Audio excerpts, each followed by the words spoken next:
Hello, hello, hello, everybody. Ernest White II coming to you direct from Rio de Janeiro, overlooking the world-famous Praia de Ipanema, Ipanema Beach. There was the two brothers, Dois Irmãos mountains, or hills, or whatever they want to call it in the background. And yeah, it's very early in the morning here. It's not 8 a.m. yet, but I'm here because this is probably one of the best times that I can hop on here and give you a little bit of insight into what my day-to-day is like when we're out filming. And right now, first, if you could please like, subscribe, follow along on all the socials, FlyBrother, sign up for our mailing list at flybrother.com or .net. There's our wonderful Substack that you can also subscribe to. We'd love to have you in all the different aspects and areas of our community as we build the world that we want to live in.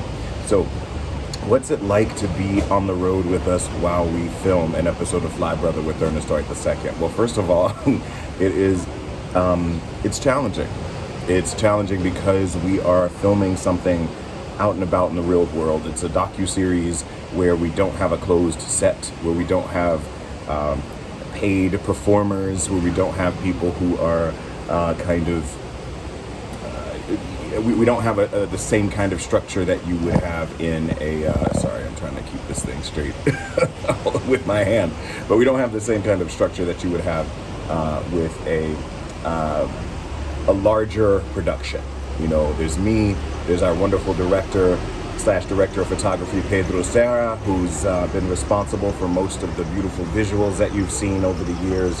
There is Juliana, who is our second camera operator and audio person who accompanies us on most of our filming. Occasionally we'll get someone else if the scheduling doesn't work right, or we're someplace where we need to have someone local on the ground. And then there's a few other people, but for the most part, we're a small crew. We plan in advance, where we reach out to some of the places that we'll be filming, and we show up there, but we never know what it's going to be like in terms of weather, in terms of many of the circumstances or conditions. You know, we're often at the mercy of people's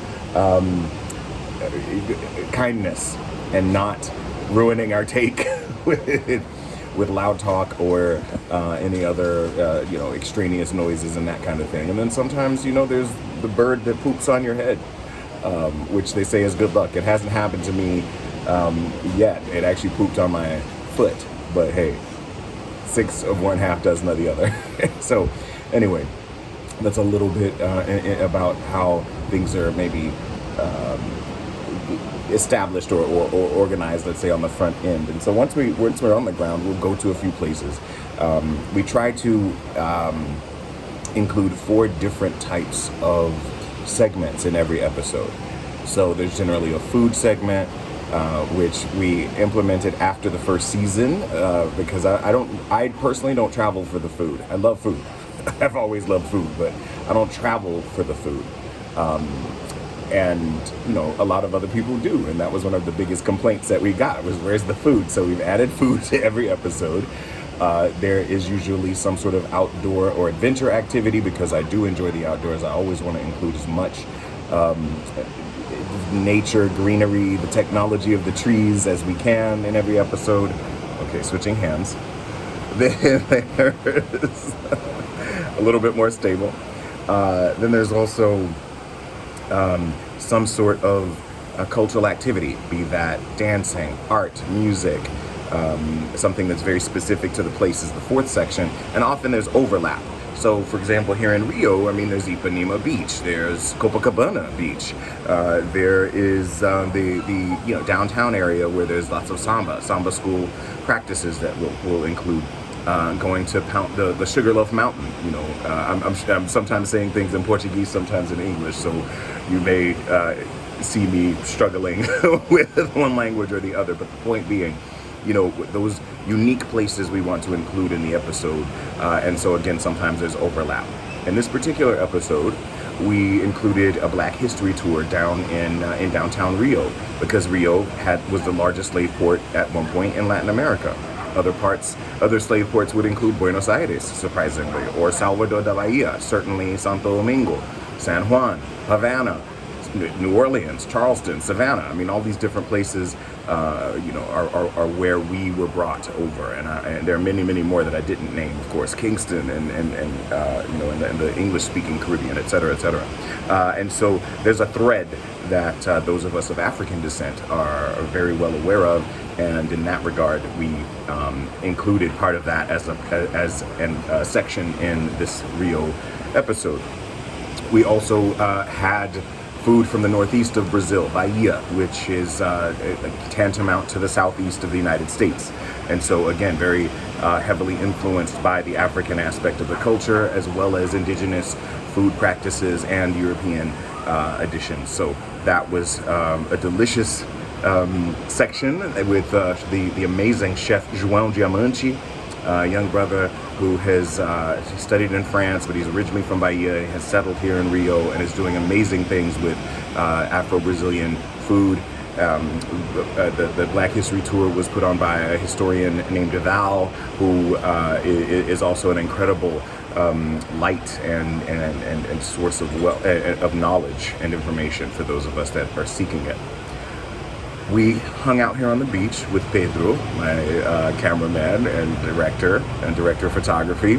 He explained his passion for the beaches of Rio, where there are the areas of town where there's a semblance of equality. People come from all over. All you need is bus fare and a little money for a snack, and you've got the playground here to enjoy. And so that's something that he feels most proud of with regard to his hometown. And so we were talking about that out here on the beach. We had some challenges. There were people getting in our shot, even though they could see us. And so they say, "Oh, I didn't see you." Yeah, you did. But we had a crew of about 6 people, so they knew once we said, "Hey, please don't." They scurried away. Maybe I'm giving too much information. FlyBrother is a show about friendship and connection around the world. And so you don't want to know what we really have to do sometimes in order to bring you all this joy and happiness. Sometimes we got to, folks, they have to learn. And that was a day for some people to learn. But anyway, aside from that, we filmed on the beach. We went up to the Santa Marta favela, which is a community of working class people. If you know anything about favelas, favelas are kind of informal housing areas. I don't like to use the word like shanty town or something like that, because I think it's certainly ignoring the fact that they are people centered first. But they are neighborhoods that were built kind of just without a lot of the zoning and the legal practices that have been put into place, often to exclude people. And they've been built on the mountainsides, which are comparatively precarious areas. But anyway, Rio is famous for its favelas, mostly because they're the center of culture here. It's where a lot of music starts. It's where some of the fashions start. It's where some of the trends start. And certainly it's where many of the people who keep Rio going live.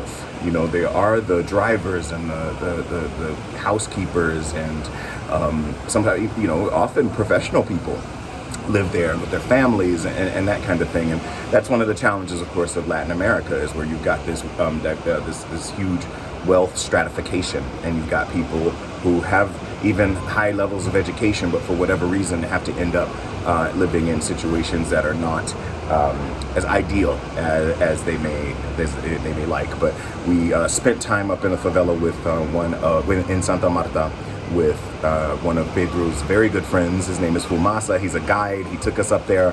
That's where Michael Jackson filmed the "They Don't Really Care About Us" video, there and in Salvador, filmed in both places. And so really interesting cultural history there, and of course the views are spectacular. And then finally, we'll be going to a samba school rehearsal. Samba schools are the major samba parade organizations. They put together essentially the show that runs through the Samba Drome, which is a very long stadium. It is a competition. Samba schools are represented in many neighborhoods around town, and so it's like the Super Bowl of music and of performance, of dance, of life. You know, that's really what they're celebrating, but it's serious business. And because of that, they're in the run-up to Carnival, which happens next month in February, but you know, in times like January and December even, you get to see the practices happening. And so we're going to one of the practices. It's called a samba school, not because they teach samba per se, though you can learn there. It's because the first organizations were founded in front of a teacher's college. And one of the organizers was like, well, that's the school for teachers, this is the school for samba.